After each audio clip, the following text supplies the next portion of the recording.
The Arimaspi were a legendary tribe of one-eyed people from Scythia in Greek mythology. They were said to live in the foothills of the Riphean Mountains, which were variously identified with the Ural Mountains or the Carpathians. The most striking characteristic of the Arimaspi, the feature that defined them in the eyes of the Greeks, was their singular eye, positioned not where eyes are typically found, but squarely in the center of their foreheads. The Cyclopean trait immediately set them apart, marking them as other, as inhabitants of a realm beyond the familiar and the known. It imbued them with an aura of the monstrous, even though in other respects they seem to have been considered human.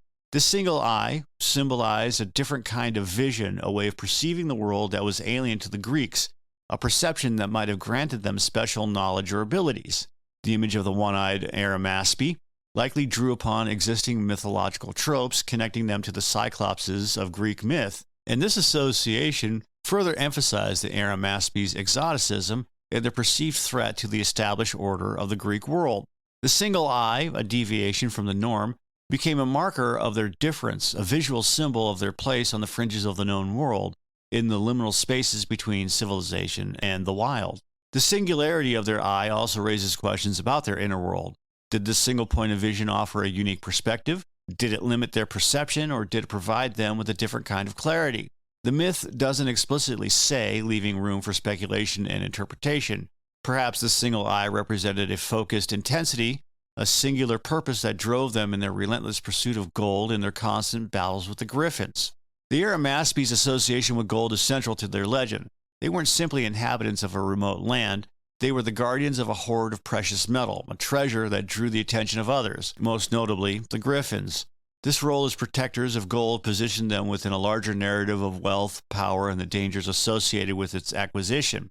It paints them as figures locked in a perpetual struggle, constantly defending their treasure from the monstrous yet equally alluring griffins. The image of the Arimaspi battling griffins for gold evokes a primal struggle, a clash between different forces vying for control of a valuable resource. This conflict can be interpreted in various ways. Maybe it symbolizes the inherent tension between greed in the natural world, or the struggle to maintain control over resources in the face of powerful predatory forces. The gold itself becomes a symbol of desire, something that both the Arimaspi and the griffins covet, driving them into a never-ending cycle of conflict. The Arimaspi's role as guardians of gold also connects them to the broader theme of the edge of the world. In Greek mythology, the lands beyond the known world were often imagined as places of both wonder and danger, where valuable treasures can be found but only at great risk. The Arimaspi and their gold hoard fit perfectly into this trope, representing the allure and the perils of venturing into the unknown, into the territories beyond the boundaries of civilized society. The location of the Arimaspi in the northernmost reaches of Scythia is crucial to their myth. Scythia, a vast and largely unknown territory to the Greeks, represented the edge of the world, a place of mystery and the exotic. By placing the Arimaspi in this remote and inaccessible region, the Greeks effectively positioned themselves outside the realm of the familiar, imbuing them with an aura of otherness and wonder. This geographical placement allowed the Greeks to project their fears and fantasies onto the Arimaspi, transforming them into figures of both fascination and fear. The identification of the Riphean Mountains, the supposed home of the Arimaspi with the Ural Mountains or the Carpathians, further emphasizes their connections to the far north. These mountain ranges marked the boundaries of the known world and separated the civilized lands of the Greeks from the vast, unexplored territories beyond. By placing the Arimaspi in these remote and mountainous regions, the Greeks underscored their isolation and their difference from the established cultures of the Mediterranean. The very name Scythia carried a certain weight for Greeks, conjuring images of nomadic warriors, strange customs, and unknown dangers.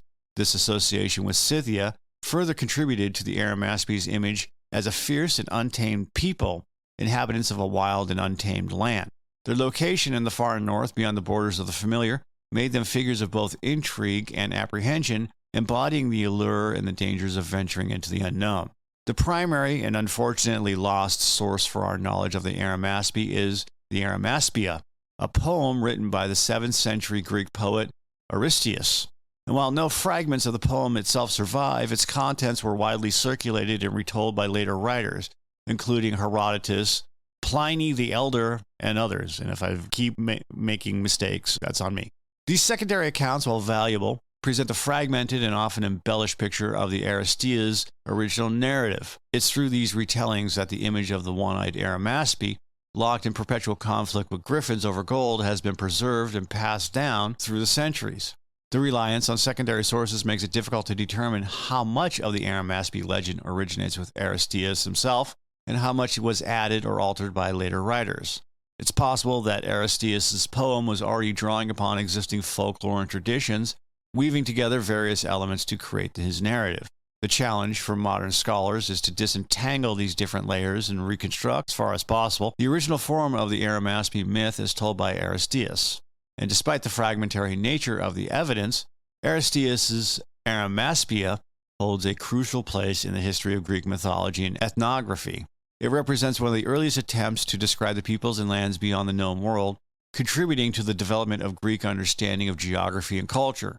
Even if his account is considered legendary, it provides valuable insights into the worldview of the early Greeks and the perceptions of the other. The myth of the Arimaspi and their battles with the griffins is rich in symbolic meaning, lending itself to a variety of interpretations. One common interpretation sees the conflict as a representation of the struggle between civilization and the wild.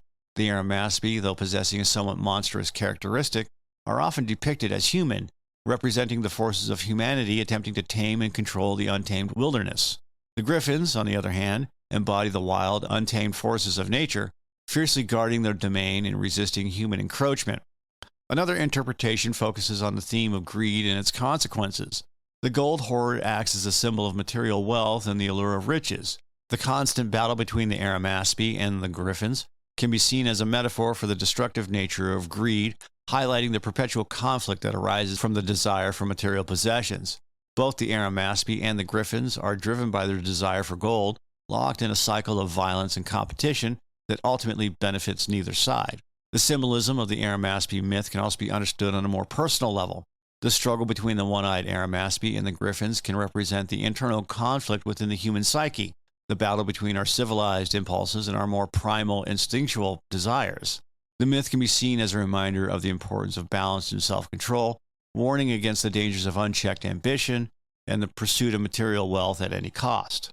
The concept of the Arimaspi likely emerged from tales brought back by travelers and merchants who ventured into the northern regions beyond the Black Sea. These encounters with different cultures and peoples would have exposed the Greeks to unfamiliar customs, beliefs, and perhaps even physical characteristics.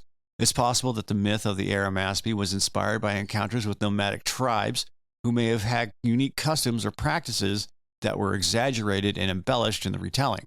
The process of myth-making often involves taking real-world experiences and transforming them into fantastical narratives. Travelers' tales, passed down through generations, could have been embellished with elements of folklore and existing mythological tropes, gradually shaping the image of the Arimaspi into the legendary figures we know today.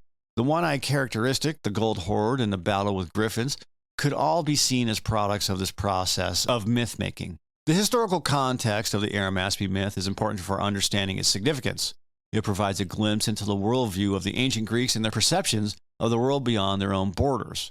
The myth reflects their curiosity about the unknown, their fascination with the exotic, and their tendency to interpret unfamiliar cultures through the lens of their own mythology and beliefs. The Arimaspi, in this sense, are not just a product of imagination, but also a reflection of the historical and cultural context in which they were conceived.